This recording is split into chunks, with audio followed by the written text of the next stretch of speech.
disiapkannya kain, baju koko, diingatkannya sembahyang, tinggal di mana, pulang jam berapa, jalan sama siapa. Sesungguhnya bapak sudah dikirimkan bidadari surga sebelum bapak mati. Kalau dapat istri model begini, jangan dikubur sebelum meninggal.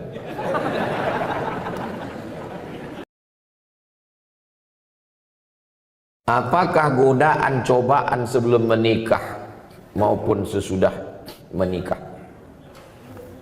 Apakah godaan dan cobaan sebelum menikah maupun mana? Apa pertanyaannya? Apakah godaan dan cobaan sebelum menikah? Sebelum menikah menengok anak gadis orang. Kalau udah menikah menengok bini orang. Banyak orang-orang yang berselingkuh, waktu ditanya, kenapa kau berselingkuh? Apa jawaban dia? Lebih berselera menengok bini orang daripada bini sendiri. Ini penyakit ini. Ini penyakit psikologis. Itulah kenapa perempuan disuruh menutup wajahnya. Jangan ejek perempuan bercadar. Kenapa? Karena bercadar itu sunnah. Tapi yang tak bercadar pun tidak apa-apa, bukan berarti dosa haram.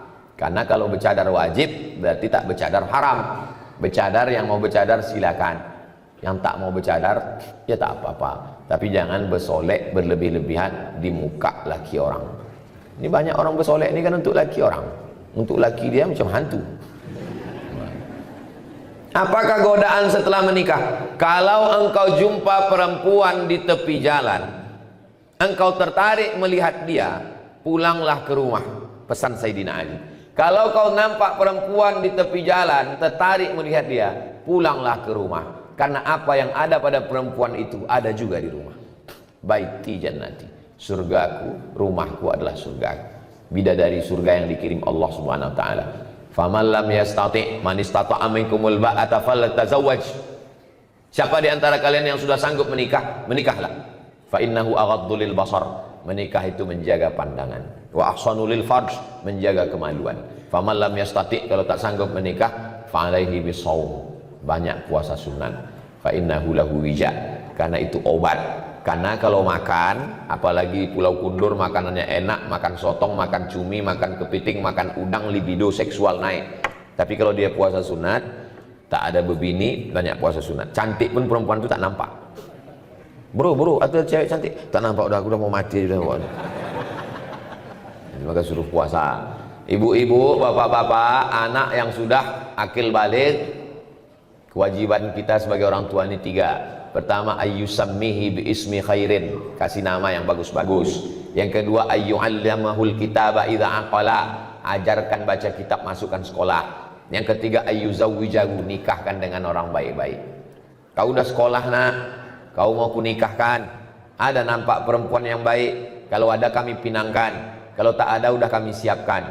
Nah, nikahkan dengan perempuan baik-baik, jaga kehormatannya. Yang perempuan pun juga nikahkan dengan laki-laki yang baik-baik. Mudah-mudahan anak bapak ibu dapat jodoh yang soleh solihah. Bagaimana cara kita menghadapi melaluinya Pak Ustaz? Tak usah banyak-banyak teori. Bebini. Saya tak usah teori begitu begini, tak usah. Bebini. Yang mana jodoh saya Pak Ustaz? Tak usah banyak-banyak berteori. Mau kau, dia mau, jadikan. Tak usah banyak berteori. Kalau jodoh kita, nanti waktu kita tengok bergetar kita. Bergetar pun kalau dia tak mau. Saya dulu kan lewat masa muda juga macam kalian, bukan langsung tua. Saya tanyalah tetangga dekat rumah, Pak, apa tandanya kalau dia jodoh kita? Kalau kita tengok bergetar katanya. Saya asal menengok perempuan bergetar. Tak jodoh, tak usah banyak teori. Mau kau sama dia.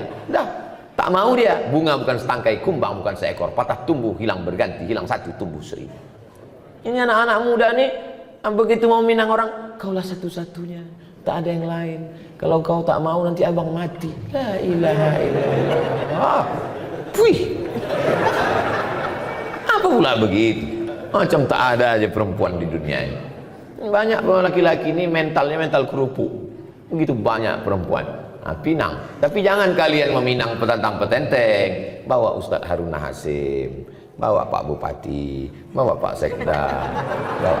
Mereka juru bicaranya minangkan. Tanya, telusuri, ayah dia siapa? Ayah dia kerja di kantor Bupati. Apa Bupati? Bupati ngomong, kami membawakan ini anak tahfiz Quran mau Minang. Kan pasti diterima. Mana mungkin orang itu berani nolak?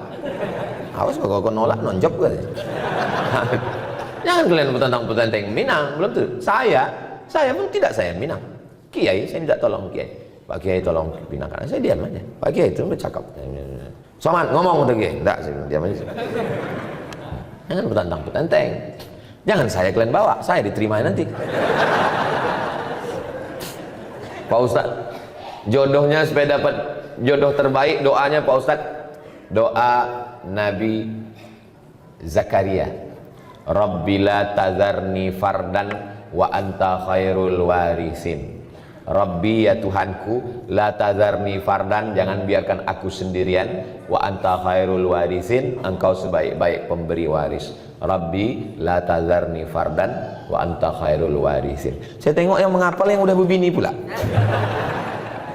Ini menghafal yang lajang-lajang aja. Hati-hati Bu kalau sampai dibaca bapak ini nanti pas sembahyang. Bu kalau sembahyang tahajud malam, dengarkan doa bapak itu baik-baik. Amin amin amin aja. Amin amin. Nanti kejadian baru bingung. Rabbi la tazarni fardan wa anta khairul warisin. Amin gitu. Ini kejadian. Kenapa abang ini? Doa kau dulu gitu. Nah, Rabbi la tazarni fardan wa anta khairul warisin. Tak ada yang sulit bagi Allah. Asam di gunung, garam di laut, berjumpa juga dalam belanga. Siapa? Langkah rezeki, pertemuan maut, kuasa Allah Subhanahu wa taala. Tak ada yang sulit bagi Allah. Innama amruhu idza arada syai'an ayyaqula lahu kun fayakun. Jodoh tak akan kemana. Tapi ingat, saingan di mana-mana. Mohon doanya Ustaz agar diberikan keturunan yang soleh dan solehah. Dunia ini memang tak pernah selesai. Sebelum tamat sekolah, nanti kuliah di mana? Sesudah kuliah, udah kerja apa belum? Sesudah kerja, udah berbini. Sesudah berbini, udah punya anak. Udah punya anak, laki-laki apa perempuan? Laki-laki. Kenapa belum punya anak perempuan?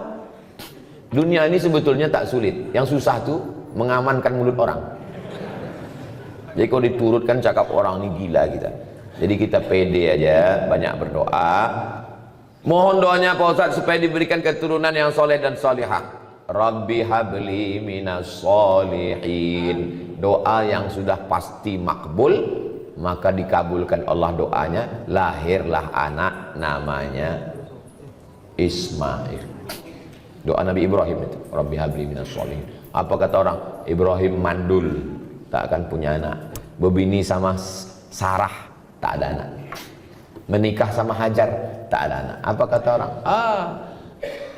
Takkan punya anak itu Ibrahim. Buat doa Nabi Ibrahim, apa yang terjadi? Hajar mengandung, Sarah pun mengandung. Sekali dua saking makbulnya. Hajar melahirkan anak Ismail, Sarah melahirkan anak Ishak. Waktu lahir Ismail, umur Nabi Ibrahim 86 tahun. Berumur Ismail 13 tahun, lahir Ishak. Umur Nabi Ibrahim 99 tahun.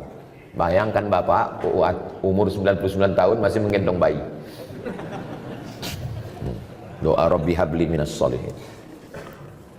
Sebenarnya mana kita belajar sebenarnya dan mana kita belajar adab. Tak jarang di luar sana banyak manusia sudah menempuh pendidikan tinggi tapi minim adab. Tak jarang juga para guru ngaji yang kadang tak pandai menjaga perasaan orang lain dalam ini menyindir saya nih.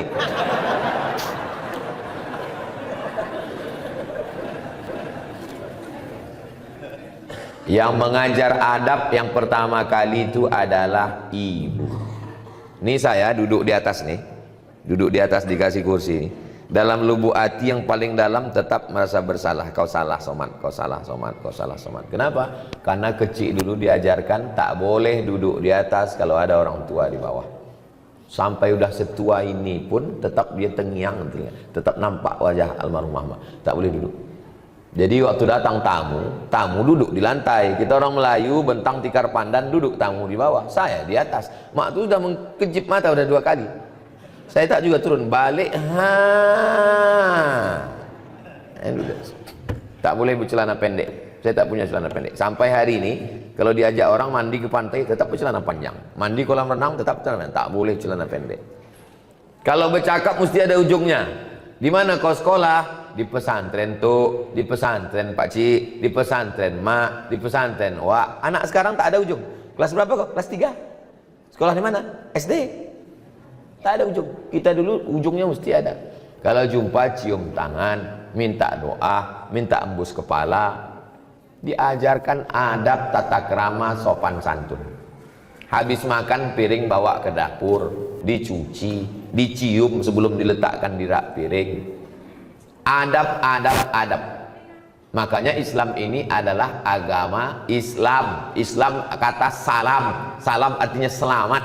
Selamat lidah, dari kata kasar selamat. Tak ada gunanya ilmu banyak. Kalau cerita ilmu banyak, yang paling banyak ilmunya google.com. Kalau cerita paling kuat hafalan, yang paling kuat hafalannya youtube.com. Yang paling hebat amalnya sampai masuk ke surga. Pernah dia tinggal di surga, keluar lagi, iblis. Iblis itu pernah di surga. Kita sehebat-hebat kita belum pernah masuk surga lagi. Kata iblis, hebat aku lagi dari kamu, kata iblis. Makanya akhlak, ajarkan anak akhlak. Siapa yang menanamkan akhlak? Di rumah. Karena anak paling lama di rumah. Jadi kalau nampak orang tak berakhlak, itu berarti di rumah orang tua, ayah, ibu tak mengajarkan akhlak. Kalau sudah sholat sunat fajar, sampai di masjid sholat sunat qobliyah subuh lagi Pak Ustadz. Namanya sholat sunat fajar. Waktunya dari azan ke iqomat. Sholat sunat fajar itu adalah qobliyah subuh. Di mana dalilnya? Sahih Muslim. Ada satu bab qobliyah subuh, sholat sunat fajar. Pahalanya khairum minad dunya wa ma fiha. Lebih baik daripada dunia dan seisinya. Rakaat pertama kuliah, rakaat kedua kulhu. Usollinya usolli sunnatal fajri raka'ataini. Usolli sunnatas subhi raka'ataini qabliyatan lillahi ta'ala. Salat sunat fajar sama dengan qobliyah subuh, podo, samo, sami mawon. Jadi kalau saya sudah sholat sunat fajar di rumah, ke masjid, tahiyatul masjid. Habis tahiyatul masjid duduk, karena sudah qobliyah. Qobliyah itu setelah azan, tak ada qobliyah sebelum azan. Kalau ada orang sholat qobliyah sebelum azan, tidak sah. Maka setelah azan baru qobliyah, karena qobliyah setelah masuk waktu sholat. Qobliyah subuh, qobliyah zuhur, qobliyah jumat, qobliyah maghrib, qobliyah isya, semuanya setelah azan. Apa beda sholat sunat fajar dengan sholat qobliyah subuh? Sama. Assalamualaikum Pak Ustaz. Waalaikumsalam. Bagaimana hukumnya orang datang ke masjid, sedangkan ada sebagian mengatakan tak boleh, sedangkan kita mau belajar? Mungkin maksud dia bagaimana hukumnya perempuan datang ke masjid. Mungkin itu maksudnya. Perempuan datang ke masjid, perempuan lebih baik sholat dalam pekarangan, lebih baik sholat dalam rumah, lebih baik sholat dalam kamar, lebih baik sholat dalam tempat yang sempit. Ini hadis satu. Hadis yang kedua, la tamna'u ima Allah masajidallah. Jangan larang hamba Allah datang ke masjid. Hadisnya bertolak belakang. Yang satu mengatakan lebih bagus di rumah, yang satu mengatakan jangan larang ke masjid. Datang Imam Nawawi membahas dua hadis yang ikhtilaf ini. Kesimpulannya, kalau keadaan aman, di dalam masjid ada pengajian, tidak menimbulkan fitnah, boleh perempuan ke masjid. Pulau Kundur ini aman atau tak aman? Aman. Ibu tadi kemari ada dicegat tentara Israel? Tak ada. Ada datang Godzilla menangkap dari laut? Tak ada. Aman, tidak menimbulkan fitnah. Sudah tahu masjid itu sunyi, imamnya cuma sendiri imam, datang perempuan, tak boleh menimbulkan fitnah. Nah, tapi kalau aman, laki-laki banyak, maka perempuan boleh ke masjid. Apakah istri Nabi ke masjid? Ya, mana dalilnya? I'takafa Rasulullah sallallahu alaihi wasallam fil ashril awakhir min Ramadan, thumma i'takafa azwajuhu min ba'di. Nabi i'tikaf 10 hari di bulan Ramadan. Setelah Nabi meninggal, istrinya i'tikaf. Apa pelajaran dari situ? I'tikaf 10 hari 10 malam aja boleh, apalagi yang 10 menit. Yang 10 hari 10 malam aja boleh, apalagi yang 10 menit. Tetap dengan syarat dan ketentuan berlaku. Jangan sampai ke masjid pakai Honda, pakai sepeda motor, pakai celana legging sempit. Banyak atuk-atuk masuk parit menengok itu. Jangan ke masjid pakai minyak wangi terlampau harum. Masuk dia dari pintu, baunya sampai ke imam. Hilang ayat imam itu satu halaman. Saya merasa banyak kesalahan terhadap suami. Bagus. Saya sudah sering minta maaf. Suami sudah maafkan. Tapi saya tetap saja merasa bersalah. Di sini saya tanyakan, apakah yang saya lakukan supaya perasaan saya tenang? Merasa bersalah padahal tak salah, itu kerja setan. Merasa berdosa padahal tak dosa, kerja setan. Merasa beramal padahal belum beramal, itu juga kerja setan. Saya sudah membocorkan SOS, standar operasional setan. Kalau menurut Allah benar, menurut Rasulullah benar, menurut ulama benar, jangan merasa bersalah. Aku sudah minta maaf, aku sudah amanah, menjaga keluarga, menjaga anak-anak. Tanya suami, kau sudah memaafkan saya bang? Aku sudah memaafkan dek, karena aku terpaksa. Maka ibu tidak salah. Ibu sama dengan suami. Al-mu'minun suami, wal mu'minat istri, ba'duhum awliya'u ba'd. Mereka saling tolong menolong menjaga keluarga. Ya'muruna bil ma'ruf, mengajak anak keluarga berbuat baik. Wa yanhauna 'anil munkar, melarang buat munkar. Kau jangan selingkuh bang, kau jangan dilarikan pelakor, kau jangan buat macam-macam. Ini ku siapkan kain kalau mau pergi, ini baju koko, ini tasbih banyak berzikir, ini sholat jangan sampai tinggal. Kalau bapak dapat istri begitu, disiapkannya kain, baju koko, diingatkannya sembahyang tinggal di mana, pulang jam berapa, jalan sama siapa, sesungguhnya bapak sudah dikirimkan bidadari surga sebelum bapak mati. Kalau dapat istri model begini, jangan dikubur sebelum meninggal. Kalau kita mengkodok sholat, mana yang didulukan, kodok dulu apa sholat sunat rawatib dulu? Habis sholat maghrib, habis sholat zuhur nanti, usolli fardhu zuhri arba'a raka'atin qodo'an. Kodok hukumnya wajib, rawatib hukumnya sunnat, zakat hukumnya wajib, sodakoh hukumnya sunnat. Ketemu yang wajib dengan yang sunat, mana didulukan? Dulukan yang wajib. Tapi kalau saya kodok terus Pak Ustadz, saya tidak ba'diyah lah. Apa pula halangannya kodok? Bukan berat kodok itu. Kita hitung satu rakaat itu berapa menit. Tunggu ya, paskan dulu detiknya. Allahu Akbar, Allahu Akbar kabira walhamdulillahi katsiran wa subhanallahi bukratan wa asila wajjahtu wajhiya alladhi fatara as-samawati wal arda hanifan musliman wa ma ana minal musyrikin inna salati wa nusuki wa mahyaya wa mamati lillahi rabbil alamin la syarika lahu wa bidzalika umirtu wa ana minal muslimin. Bismillahirrahmanirrahim. Alhamdulillahirabbil alamin arrahmanir rahim maliki yaumiddin iyyaka na'budu wa iyyaka nasta'in ihdinas siratal mustaqim siratal ladzina an'amta 'alaihim ghairil maghdubi 'alaihim waladdallin amin. Bismillahirrahmanirrahim. Qul huwallahu ahadun lahus samadu lam yalid wa lam yulad wa lam yakul lahu kufuwan ahad. Allahu akbar subhana rabbiyal azim wa bihamdihi subhana rabbil azim wa bihamdihi subhana rabbil azim wa bihamdihi sami Allahu liman hamidah rabbana lakal hamdu mil'us samawati mil'ul ardi mil'u ma syi'ta min syai'in ba'du. Allahu akbar subhana rabbil a'la wa bihamdihi subhana rabbil a'la wa bihamdihi subhana rabbil a'la wa bihamdihi. Allahu akbar rabbighfirli warhamni wajburni warfa'ni warzuqni wahdini wa'afini wa'fu anni. Allahu akbar subhana rabbil a'la wa bihamdihi subhana rabbil a'la wa bihamdihi subhana rabbil a'la wa bihamdihi. Pas 1 menit. 1 menit 1 rakaat. 4 rakaat 4 menit. Tambah ba'diyah 2 rakaat. Cuma 6 menit sholat. Siapa bilang sholat itu berat? Nonton bola 60 menit. Perpanjangan waktu dibohongi pula sama wasit. Kenapa tahan? Scroll 60 menit. Kenapa tahan? Qadha cuma 4 menit tak tahan. Berhasil setan. Apakah saya salah jika saya berpihak kepada mereka yang lemah padahal mereka salah? Udah lemah salah pula lagi. Pula kita berpihak kepada orang yang salah. Betul kata Allah, betul kata Rasulullah, betul kata ulama, lemah dia, kita tolong. Unsur akhaka, tolong saudaraku, zaliman atau mazluman, yang zalim maupun yang dizalimi. Kalau yang dizolimi kami tolong, kami tahu cara menolongnya. Yang dizolimi kami tolong. Tapi kalau yang menzolimi, macam mana kami menolongnya? Tahan tangannya. Orang yang mau menzolimi, memukul, menganiaya, tahan tangannya. Begitu cara menolong orang. Tolong saudaramu yang menzolimi maupun yang dizolimi. Jangan diam menengok orang teraniaya. Saya jalan bawa mobil, nyetir sendiri. Saya tengok ada satu anak diletakkan di atas parit. Di atas parit ini ada papan. Anaknya berdiri, dia lempar sama 2 orang anak pakai batu. Turun saya dari mobil, saya tengok lama. Saya tengok anak yang dilempar. Habis itu rupanya lama-lama dua anak ini sadar, ditengoknya saya. Tengoknya saya, ketakutan. Saya bilang, kau berdua, kau bawa ayah kau sini, aku pijak batang lehernya. Kalau sekali lagi ketangkapku kau menganiaya, membuli anak-anak ini, habis kalian gua. Saya paling pantang menengok orang, membuli orang. Baik anak-anak maupun orang dewasa. Tak boleh menganiaya orang, tak boleh menzolimi orang.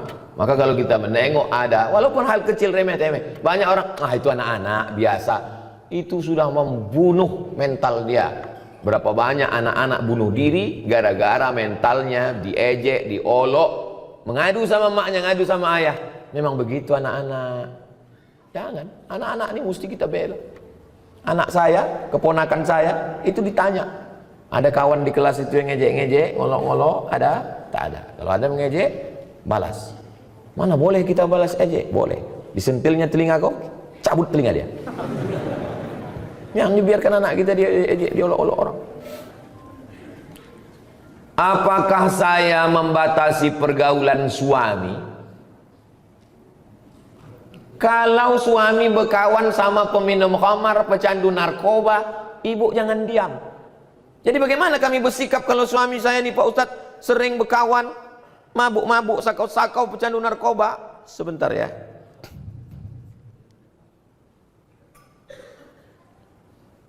Kalau ada suami ibu berkawan sama pecandu narkoba, catat nomor ini baik-baik. 0813 11 44 21 93. Nomor BNN. Badan Narkotika Nasional. Sekarang mungkin ibu belum tertarik untuk menulisnya. Tapi nanti kalau ingat, cari ceramah saya di Masjid Hijr Ismail di menit yang pokoknya pas di ujung-ujung pas tanya jawab. Hubungi BNN, suruh tangkap. Karena kalau ibu menasihati, janganlah bang pakai narkoba bang. Oh dia amuknya ibu, tangkap dia. Sesudah tangkap, jenguk. Insya Allah, udah menangis darah dia. Biar agak-agak 3 malam. Orang kalau tidak dikasih efek jerah, kalau tidak shock terapi, dia tak akan takut. Nah mesti begitu. Nanti kalau ada orang yang mengeluh suaminya, suami pecandu narkoba, suami pejudi, suami ini, suami jahat, suami nakal, segala macam. Insya Allah, kalau pakai jurus saya ini, gimana suaminya bu? Alhamdulillah Pak Ustadz sudah ditangkap. Tak mampan lagi nasihat zaman sekarang.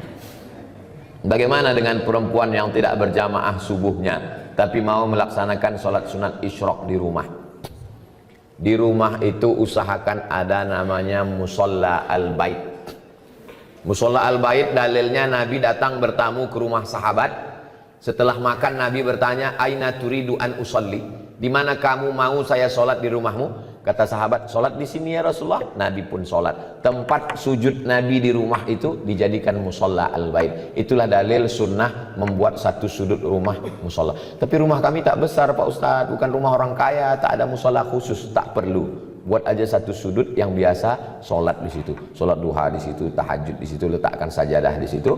Maka menurut mazhab Hanafi, musolla al-bait perempuan boleh iktikaf di situ.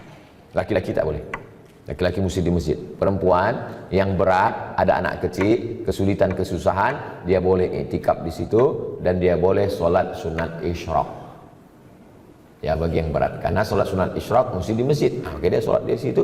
Habis itu dia berzikir baca Quran sampai masuk waktu jam 6.11. Habis itu baru dia selanjutnya ada aktivitas-aktivitas. Hilang pula pertanyaan yang tadi yang kertas itu ada. Saat ini saya sedang dilema, sudah lama menantikan momen pencerahan dari Ustadz. Saya merupakan salah satu anggota dari Ormas Islam. Suatu ketika terdengar kabar tak sedap bahwa atasan kami melakukan sebuah tindakan kemungkaran, memakai uang umat untuk hal pribadi, tapi adanya musyawarah. Sampai suatu hari kami beberapa anggota yang dapat dipercaya melakukan interogasi. Akhirnya memang terkuak bahwa dia menggunakan uang untuk keperluan pribadi tanpa ada campur tangan dari pihak bahkan keluarganya tak tahu menahu. Saat itu pula secara tak langsung kami bilang kepada dia agar seharusnya uang itu diganti, namun dia malah berdalil ini seakan-akan enggan untuk mengganti. Alasan lain kenapa kami enggan untuk melaporkan ini kepada pihak adalah alasan keluarganya takut menanggung malu akibat dari perbuatannya, juga untuk menjaga citra baik agama Islam. Mulai saat ini saya secara pribadi sudah benci dengan dia. Saya sudah berusaha dengan hati maupun perkataan, bahkan sampai saat ini ketika melihat hati ini terberi geram, tak mau datang. Ditambah lagi sampai saat ini masih berlanjut isu dia kerap melakukan kecurangan. Seperti yang Ustadz sampaikan, kita begitu membara berapi-api kita yang menjaga kelakuan bejat Zionis Israel berada di Palestina. Tapi ketika melihat kemungkaran di depan mata kita diam. Laporkan ke polisi. Kalau mau ganti, kalau takut melaporkan Fir'aun ini ke polisi, ganti duit yang hilang itu. Karena itu duit umat. Duit masjid, duit ormas, itu duit umat. Pertanggungjawabannya kepada umat. Kalau tak mau melaporkan dia karena menjaga nama baik, ganti duit itu. Tapi kalau tak sanggup mengganti, lapor ke polisi. Akan disita barang dia untuk mengganti duit itu. Ustadz, sekretaris kita memakai duit. Melaporlah wakil saya ke saya. Dekat rumah emak saya. Saya ketua. Ini wakil saya, sekretaris memakai. Berapa dipakainya? 45 juta. Saya bilang, lapor ke polisi, penjarakan dia. Malulah kita Pak Ustadz, begitu begini nanti kami ini. Pergi saya ke kamar, saya ambil duit. Ini 45, masukkan ke kas, mengganti si hantu belau setan laknatullah alaihi. Keluarkan dia dari pengurus, jangan masukkan lagi. Kalau mau, ganti pakai duit pribadi. Kalau tidak, laporkan ke polisi. Jangan diam. Kalau takut melaporkannya, laporkan ke saya. Nanti datang, jumpai saya. Biar saya melaporkan ke Pak Kapolres. Lengkap dengan KTP semuanya. Biar saya melaporkan ke Pak Kapolres. Biarlah saya terlambat pulang nanti agak 1 jam. Yang didiamkan. Kenapa didiamkan? As-sakitu anil haq. Diam melihat kemungkaran, setan akhras, setan bisu. Di dalam Islam ini ada namanya akhlak. Tapi juga ada namanya hukum. Pencuri, as-sariqu was-sariqatu faqta'u aydiyahuma, potong tangannya. Pezina, az-zaniyatu faz-zani fajlidu kulla wahidin minhuma mi'ata jaldah, cambuk 100 kali kalau belum berbini. Kalau sudah berbini, farjumuhumal battah, lempar batu sampai mati. Islam ini bukan cuma akhlak. Islam ini ada hukum. Untung syariat Islam tak dilaksanakan. Kalau dilaksanakan syariat Islam tak bertangan, kau bilang. Masih syukur aku masih mau pakai hukum polisi, kau cuma di penjara. Apa pula malu kepada agama Islam? Ini buktinya dia terus melakukan kecurangan. Ini kertas-kertas ini saya simpan, saya bawa balik. Karena kalau tak saya bawa balik, tinggal di sini tanya tulisan siapa tadi itu. Mudah-mudahan Allah menjaga kita semua insyaallah. Ala hadhihi niyyah al-Fatihah. A'udzubillahi minasyaitonir rajim. Bismillahirrahmanirrahim. Alhamdulillah rabbil alamin arrahmanir rahim maliki yaumiddin. Iyyaka na'budu wa iyyaka nasta'in. Ihdinas shiratal mustaqim. Shiratal ladzina an'amta 'alaihim ghairil maghdubi 'alaihim waladdallin. Amin. Allahumma shalli ala sayyidina Muhammad wa ala ali sayyidina Muhammad. Ya Rabbi bil Mustafa balligh maqasidana waghfir lana ma madha ya wasi'al karami. Ya Allah, sampaikanlah maksud niat baik kami berdiri TK tahfiz Quran, SD tahfiz Quran, SMP tahfiz Quran, madrasah aliyah tahfiz Quran, pondok pesantren tahfiz Quran Hijr Ismail ya Allah. Allahumma ja'al abna'ana wa banatana min hafizil Quran wal hafizat. Jadikan anak-anak kami menjadi para penghafal Quran. Minal ulama'il amilin, para alim ulama yang mengamalkan ilmunya sehingga mengalir amal jariahnya untuk kami nanti ya Allah. Allahumma ja'alna min mu'ammiri masajidik, jadikan kami orang yang memakmurkan masjidmu dengan salat berjamaah. Allahumma ja'al hadzal balada baladan aminan, jadikan pulau Kundur negeri yang aman dan damai, baldatun thayyibatun wa rabbun ghafur. Rabbana fil lana dzunubana, ampunkan dosa kami, wali abaina, ayah kami, wali ummahatina, ibu kami, wali azwajina, pasangan hidup kami, wali man hadarana, semua yang hadir di majelis ini, wali man syarakana, saudara-saudara kami yang mengikuti melalui streaming kajian, berikan kami semuanya kebaikan dunia akhirat. Allah marzuqna rizqan halalan thayyiban mubarakan fi, berikan kami rezeki supaya kami dapat berinfak, beramal, bersedekah.